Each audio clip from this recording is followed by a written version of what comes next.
tubahaye ikaze kuri channel yacu Story Behind. Turabararikiye kurikirana agace twari tugeze aho Madison bamubwira kuvuga igiciro cy'amafaranga akirimo arabitekerezaho. Turabasaba ko mwakora subscribe, abatarayikora mugakora share ndetse comment ndetse na like kugira ngo ujye ukomeza ukurikirane ibiganiro byacu 5 kuri 5 muri kumwe nanjye Liza. Tubahaye ikaze rero, turagarutse ku nkuru yacu. Twari tugeze aho Madison abitekerezaho akavuga ati amafaranga. Arangije Madison ariyumvira ati ubukwe. William arumirwa ati uvuze ngo iki?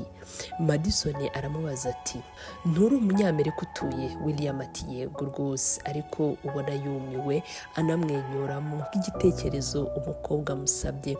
Madison ati rero reka dushyingiranwe, nanjye ndabaha amaraso. William aramubwira, rumirwa abona huye n'agakobwa kagasazi pe. Madison ati rero reka dushyingiranwe umfashe kubona green card, ibyangombwa, nanjye ndatanga amaraso ku muvandimwe wawe. Nyuma birangiye dukore divorce, dutandukane, buri wese aca inzira ye kandi buri wese araba atsinze abonye icyo ashaka. William mu mutima ariyumvira ati ese yaba azi uwondi we? Arakomeza ati reka turase ku ntego, urashaka dushyingiranwe kugira ngo ubone ibyangombwa byo gutura? Madison ati urumva ari iki kindi cyatuma nshyingiranwa n'umuntu ntazi se? Reba ibyangombwa byanjye bizarangira mu minsi 60 kandi nzahita nirukanwa, kandi nirukanwa sinzaba nkibashije gufasha no gutabara umuvandimwe wawe ukundi. Urabivugaho iki rero? Aseka cyane. William abitekerezaho, arahindukira areba umuvandimwe wa haryamye James. Arangije arahindukira abwira Madison ati okay deal, ndabyemeye. Madison yarishimye cyane, araseka ubona ko yuje ibyishimo byirukanye agahinda yari afite mu masaha make ashize. Ahita ahobera William amushimira cyane, arigarura yibuka ko aribwo bari bakimenyana atagomba kumwisanzuraho cyane. Arigarura ati umbabarire. Muri ako kanya rero bahita bajya ahatangirwa amaraso kugira ngo barebe ko Madison ahuje n'umuvandimwe wa William, babikonfirme. Dr ati rero tugiye gupima amaraso ya Madison turebe ko bihura, tubone kubyemeza. Ibintu nibigenda neza turatangira igikorwa cyo gutanga amaraso mu byumweru 2 gusa. Umuforomokazi abaza Madison ati Mrs Madison, urahitamo ko bagutera urushinge ku kuboko kw'iburyo cyangwa kw'ibumoso? Mwibuke Madison afite indwara yo gutinya urushinge. Madison yumvise iby'urushinge atangira guhungabana no kugira ubwoba bwinshi muri we. William aramubaza ati urumva umeze neza? Madison ati yego, ariko abivuga ubona asa nk'ufite ubwoba bwinshi. Ati nta kibazo, mwatera kuri uku kuboko kw'ibumoso. Ariko mu mutima akajya yibwira anikomeza agira ati Madison wabikora bino kuko ntabwo ugomba kwirukanwa mu gihugu. Mama na papa wawe ni wowe bishingikirijeho, ariko afite ubwoba bwinshi pe. Umuforomokazi aramubaza ati urumva umeze neza? Kuko yabonaga ko afite ubwoba bwinshi pe. Ati ko mbona umeze nk'umuntu ugiye kwikubita hasi kubera ubwoba. Ako kanya William amuza imbere ati hey, ndeba mu maso, wireba ugiye kugutera urushinge. Atangira kumuganiriza ati reka nkubwire ibanga. Ati nanjye ndeba uku ntinya ikinyenzi pe, iyo nkibonye numva nenda nko gupfa. Ndabizi birasekeje, ndi umuntu w'umugabo mukuru, ariko ndagitinya pe, kuko iyo nkibonye ndatitira nk'akana gato k'agakobwa kandi ubona nkuze. Rimwe rero narindi mu nama kiraguruka kingwa ku kuboko. Ubwo arimo aramutera story kugira ngo amurangaze batere Madison urushinge. Gitangira kunzamukaho, narahagurutse ntitaye yuko ndi mu bantu, ndirukanka ku muryango, ndirukanka ngana ku muryango usohoka. Numva nenda nko kwinyarira, mu mapantaro yanjye. Baseka muri ako kanya umuforomokazi ati twasoje ntubona ntago byari bibi cyane sibyo Madison?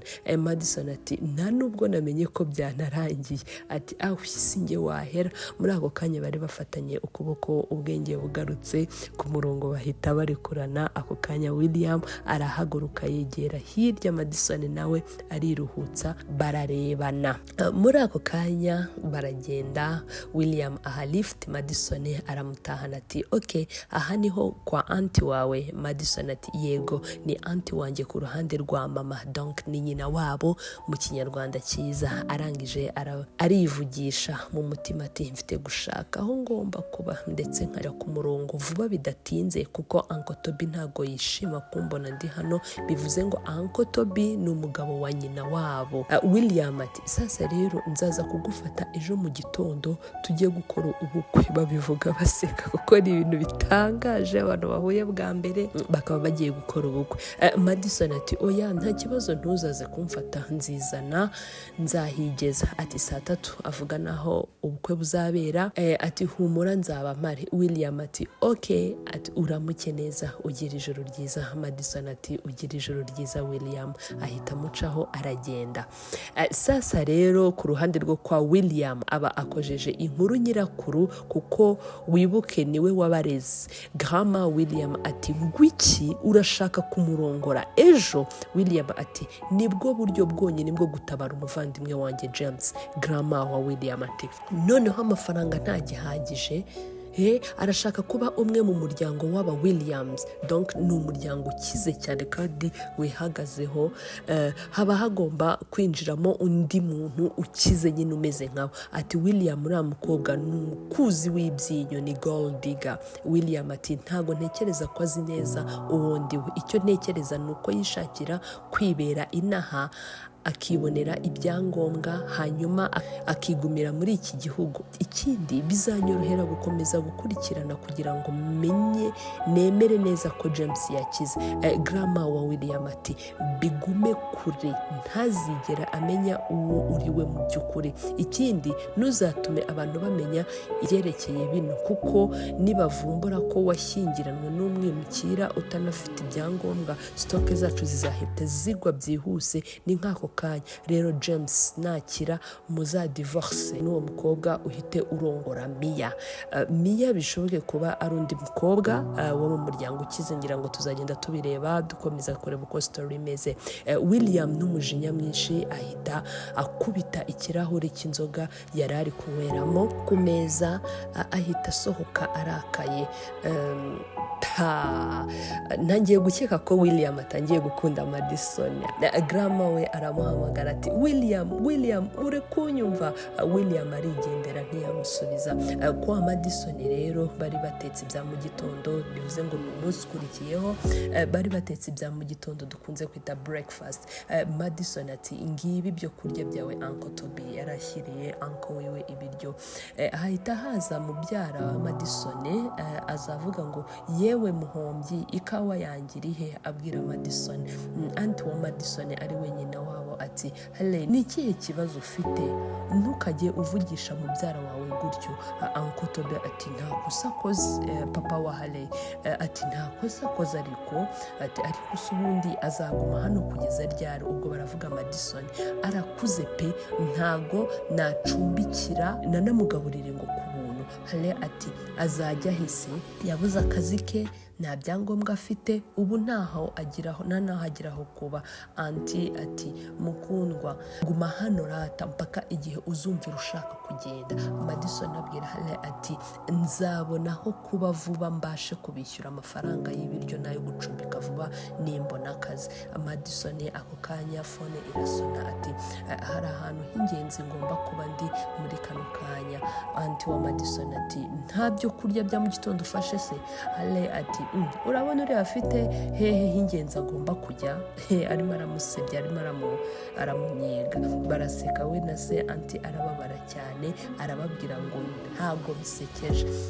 Ese Madison agiye hehe? Ese agiye muri bwa bukwe bwagombaga kuba? Ese biragenda gute? Tubararakiye gukurikira agace kazakurikira ubutaha. Tubasaba gukora subscribe, comment, share ndetse na like, kandi tubifurije kugira amahoro y'Imana. Muhahe muronke. Ciao ciao, mwari kumwe nanjye Liza. Mugire ibihe byiza, ndabakunda cyane. Bye.